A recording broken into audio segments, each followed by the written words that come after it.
ఓం శ్రీ గణేశాయ నమః. ఓం శ్రీ వేదవ్యాసాయ నమః. ఓం నమో భగవతే వాసుదేవాయ.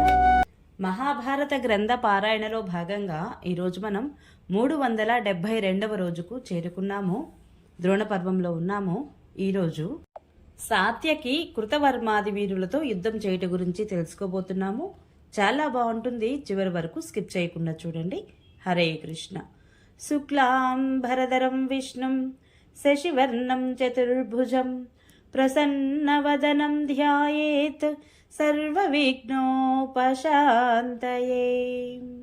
నారాయణం నమస్కృత్య నరం చైవ నరోత్తమం దేవీం సరస్వతిం వ్యాసం తతో జయముధీరయేత్. హరే కృష్ణ. ఇక మనం పారాయణలోనికి వెళ్ళిపోదాము. సంజయుడు చెబుతున్నాడు, రాజా, ఇప్పుడు మీరడిగినది వినండి. కృతవర్మ పాండవ సైన్యాన్ని పారదోలుతున్నప్పుడు సాత్యకి మహావేగంగా అతని ఎదుటికి వచ్చాడు. కృతవర్మ అతనిపై వాడి బాణాలను కురిపించసాగాడు. అందుపై సాత్యకి అతి వేగంగా ఒక భల్లాన్ని 4 బాణాలను వేశాడు. బాణాలతో అతని గుర్రాలు చచ్చిపోయాయి. భల్లంతో ధనస్సు విరిగిపోయింది. ఇంకా అనేక బాణాలతో కృతవర్మ యొక్క పృష్ఠ రక్షకులను సారథిని కూడా గాయపరిచాడు.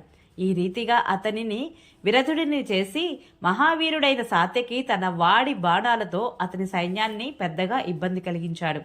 ఆ బాణవర్షానికి తట్టుకోలేక కృతవర్మ యొక్క సైన్యము చెల్లాచెదురైంది. అప్పుడు సాత్యకి ముందుకు వెళ్లి బాణాలు కురిపిస్తూ గజ సైన్యంతో యుద్ధం చేయసాగాడు. సాత్యకి వేస్తున్న వజ్రతుల్యమైన బాణాలకు బాధపడి యుద్ధం చేసే ఏనుగులు యుద్ధరంగాన్ని వదిలి పారిపోసాగాయి. వాటి దంతాలు విరిగాయి, శరీరాలు రక్తసిక్తమయ్యాయి, శిరస్సులు కుంభస్థలాలు పగిలిపోయాయి, చెవులు నోరు తొండం చిన్నా భిన్నమయ్యాయి. వాటి మావటీలు చనిపోయారు, పతాకాలు విరిగిపడ్డాయి, మర్మస్థలాలు చీలిపోయాయి, గంటలు విరిగిపడ్డాయి, ధ్వజాలు విరిగాయి, అంబారీలు పనికి రాకుండా పోయాయి, గజారోహులు నశించిపోయారు. సాత్యకి నారాచము, వత్సదంతం, భల్లం, అంజలికం, క్షురప్రం, అర్ధచంద్రం ఇట్లాంటి బాణాలతో వాటిని మిక్కిలిగా గాయపరిచాడు. దానితో అవి ఘీంకరిస్తూ రక్తం కక్కుకుంటూ మలమూత్రాలు విసర్జించి అటు ఇటు పరిగెత్తసాగాయి. ఆ సమయంలోనే ఒక ఏనుగు పైకెక్కి మహాబలుడైన జలసంధుడు తన ధనస్సు తిప్పుతూ సాత్యకిపై దాడి చేశాడు.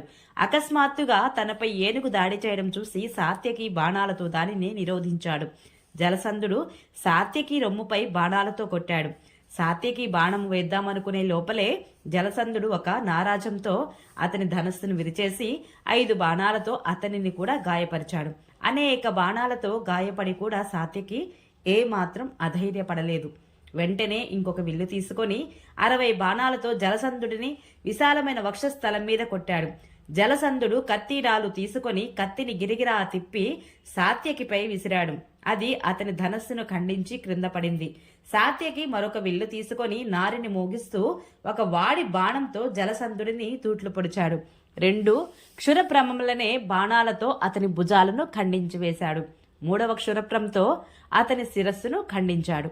జలసంధుడు మరణించడం చూసి మీ సైన్యంలో హాహాకారాలు చెలరేగాయి. మీ యోధులు వెన్ను చూపి ఎక్కడి వారెక్కడే పారిపోవడానికి ప్రయత్నించసాగారు. ఇంతలో సర్వశ్రేష్ఠ ధనుర్ధారి అయిన ద్రోణాచార్యుడు తన గుర్రాలను పరిగెత్తిస్తూ సాత్యకి ఎదుటకు వచ్చాడు. ఇది చూసి ముఖ్యులైన కౌరవులందరూ ఆచార్యునితో పాటుగా అతనిపై విరుచుకుపడ్డారు.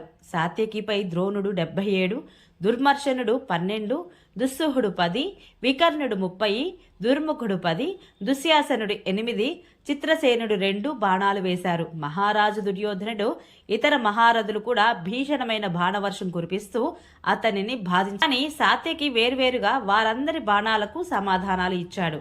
అతడు ద్రోణుడిని 3, దుస్సహుడిని 9, వికర్ణుడిపై 25, చిత్రసేనుడిని 7, దుర్మర్శనుడిని 12, వివిసంతిని 8, సత్యవ్రతుడిని 9, విజయుడిని 10 బాణాలతో కొట్టాడు. దుర్యోధనుడిపై విరుచుకుపడి బాణాలతో అతనిని తీవ్రంగా గాయపరిచాడు.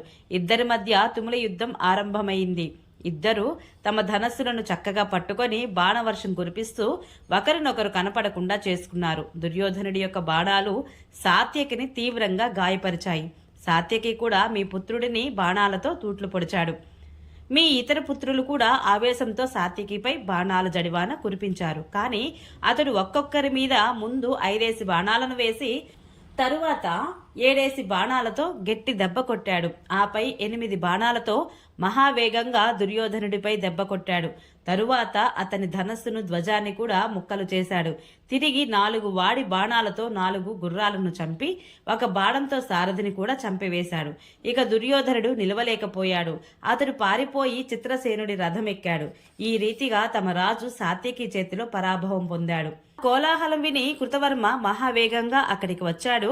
అతడు 26 బాణాలతో సాత్యకిని, 5 సారథిని, 4 4 గుర్రాలను గాయపరిచాడు. దానిపై సాత్యకి అతి శీఘ్రంగా 80 బాణాలను వేశాడు. వాటితో కృతవర్మ గాయపడి కంపించిపోయాడు. ఆ తరువాత సాత్యకి 63 బాణాలతో అతని 4 గుర్రాలను, 7 సారథిని తూట్లు పొడిచాడు. ఆపై అత్యంత తేజోమయమైన బాణాన్ని కృతవర్మపై వేశాడు. అది అతని కవచాన్ని చీల్చి రక్తంతో తడిసి భూమిపై పడింది. దాని దెబ్బకు కృతవర్మ శరీరము రక్తసిక్తమైంది. చేతి నుండి ధనుర్బాణాలు జారిపోయాయి. మహాబాధతో రథం మీద మోకాళ్లపై కూలబడిపోయాడు. ఈ రీతిగా కృతవర్మను ఓడించి సాత్యకి ముందుకు సాగాడు. ఇప్పుడు ద్రోణాచార్యుడు అతని ఎదుటికి వచ్చి బాణాలు కురిపించసాగాడు.